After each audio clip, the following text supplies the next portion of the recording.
Assalamualaikum warahmatullahi wabarakatuh. Apa kabar para penonton, para subscriber dimanapun kawan-kawan semuanya berada? Semoga sehat selalu, dimudahkan rezekinya, dilancarkan segala urusannya. Cara kerja air radiator, cara kerja sistem pendingin, dan penyebab mesin cepat panas. Jadi awal mula ya, tahapan pertama air radiator bekerja itu dimulai dari saat mesin mati. Justru air radiator mengisi seluruh komponen di sistem pendingin, mulai dari pompa radiator, blok silinder dan head silinder ya, atau water jacket, radiator, kisi-kisi radiator, selang radiator di pompa radiator, satu selang besar menuju termostat, dan di tangki cadangan. Nah, setelah itu saat mesin pertama dinyalakan, air radiator bersirkulasi hanya di bagian rumah pompa radiator saja.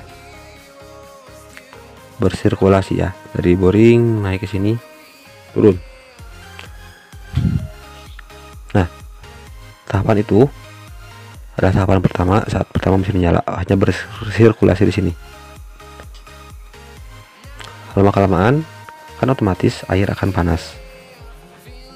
Air yang tugasnya untuk menyerap panas mesin justru malah kepanasan.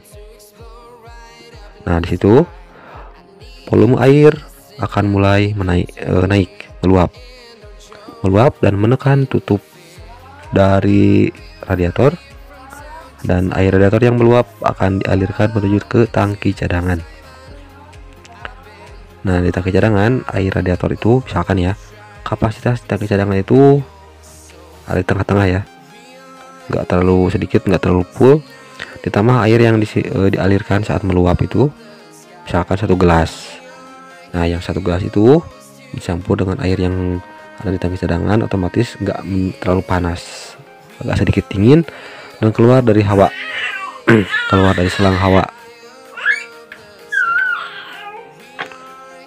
hawa dingin. Nah, makin lama air makin panas, termostat mulai terbuka, perlahan-lahan terbuka, mengeluarkan gelembung. Dan di saat termostat terbuka full,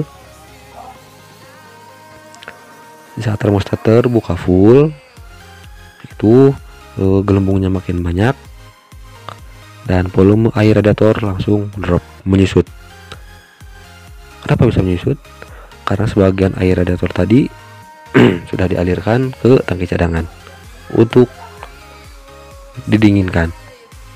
Nah, kalau sudah terbuka seperti itu termostatnya, berarti seluruh air radiator sudah bersirkulasi dari kiri ke kanan mesin, sudah mengitari mesin untuk mendinginkan mesin, untuk menyerap panas mesin. Nah, setelah itu tahapan selanjutnya adalah air yang di tangki cadangan kembali disedot masuk ke radiator untuk menambah volume air di radiator yang kurang tadi. Nah, setelah itu tahapan terakhirnya adalah kipas radiator berputar. Nah, di saat itu lampu suhu juga menyala. Itu kondisi mesin bisa dikatakan sudah overheat. Kalau kipas sudah muter, itu sudah overheat. Nah, lalu bagaimana dan apa yang harus dilakukan kalau semua komponen itu bekerja ya, tapi tahapan terakhir belum bisa kita capai, kipas nggak muter? Yang selama ini kita pakai hitungannya adalah jarak tempuh, oke, bukan suhu mesin. Kita reading puluhan atau ratusan kilometer, tapi kipas nggak muter. Itu kenapa? Apakah ada yang rusak? Kalau ngalamin seperti itu, tolong perhatikan, bukan hanya dari sistem pendinginnya saja ya. Tolong perhatikan cara bawa motor kamu. Kalau kamu bawa motornya rapi lah, oke, nggak sering lengkap kopling, mainnya di atas 60 km full sampai gigi 5 bolak-balik, suhu mesin ideal. Faktor jalanan juga tolong perhatikan. Kalau nggak ngelewatin jalanan yang macet, jalannya lurus, maksudnya bukan lurus ya, tapi mulus, nggak bergelombang batu-batuan, enak pokoknya. Suhu mesinnya juga stabil, suhu udara sekitar itu juga stabil, dan harapan kipas mau muter. Oke. Lain hal kalau kalian ngelewatin jalan yang jelek, yang batu-batuan, macet pula, cuaca panas, sering kepupling, main gigi hanya 1, 2, 3 sudah balik lagi. Saya rasa nggak perlu ratusan kilometer, hanya puluhan kilometer pun kipas sudah muter. Itu fakta yang saya alami. Jadi kalau kawan-kawan ngalamin, saya reading ratusan kilometer bahkan kipas nggak muter-muter, tolong perhatikan yang barusan saya bilang. Faktor kawan-kawan bawa motor, cuaca sekitar, dan jalanannya seperti apa. Nah setelah itu, kalau untuk lebih meyakinkan, silahkan cek komponen sistem pendinginnya satu persatu. Yang paling mudah mulai dari kipas radiator, di jumper saja dulu. Nah nanti setelah di jumper, kalau misalkan kipas seperti menyala, cek juga relaynya. Kalau relay tadi cek masih berfungsi, lanjut cek termosensor. Apakah termosensor masih bisa mengirimkan sinyal ke ECU untuk menghidupkan kipas? Lihat durasinya. Kalau 1 jam dibakar atau dipanasin baru muter, ganti saja termosensornya, karena itu terlalu lama.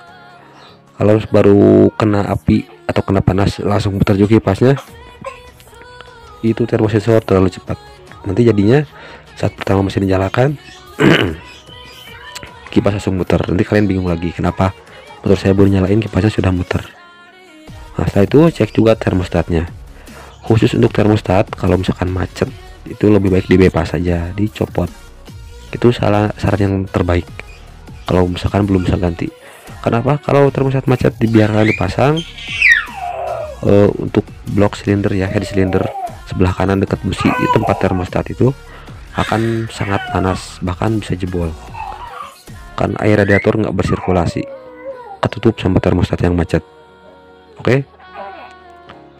Untuk pengecekannya silahkan dimasak, lihat katupnya terbuka apa enggak, juga lihat durasinya. Nah kalau sudah semuanya dicek, lalu cek sirkulasi air radiatornya. Nyalakan motor, harusnya tanpa digas pun posisi langsam air langsung bersirkulasi. Makin kencang putaran gas, makin kencang juga sirkulasinya. Makanya suhu mesinnya ideal kalau putaran tinggi. Nah seperti itu. Oke. Ya, jadi mudah-mudahan dari video ini kawan-kawan semuanya bisa minimal memahami langkah-langkah tahapan-tahapan cara kerja sistem pendingin. Ya, kurang lebihnya saya mohon maaf. Itu yang saya tahu selama ini.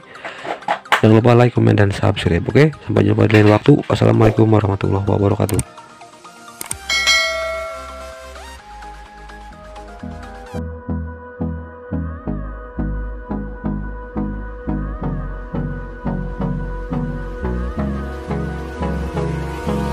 Hold me close till I get up. Time is barely on our side.